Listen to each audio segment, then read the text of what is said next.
أصدرت المديرية العامة للأرصاد الجوية نشرة إنذارية تحذر من 4 ظواهر جوية صعبة متوقعة خلال الساعات المقبلة في مختلف مناطق المملكة.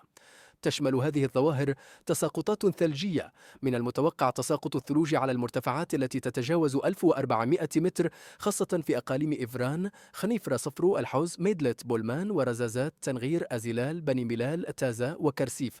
زخات رعدية محلية قوية ستشهد مناطق طنجة، تطوان، فحص أنجرة، المضيق، الفنيدق، العرائش وشفشاون. زخات مطرية رعدية تتراوح كميتها بين 20 و 35 ملم. هبات رياح قوية، من المتوقع هبوب رياح قوية تتراوح سرعتها بين 75 و 30 إلى 90 كيلومترا في الساعة في أقاليم الحسيمة، شفشاون وتازا.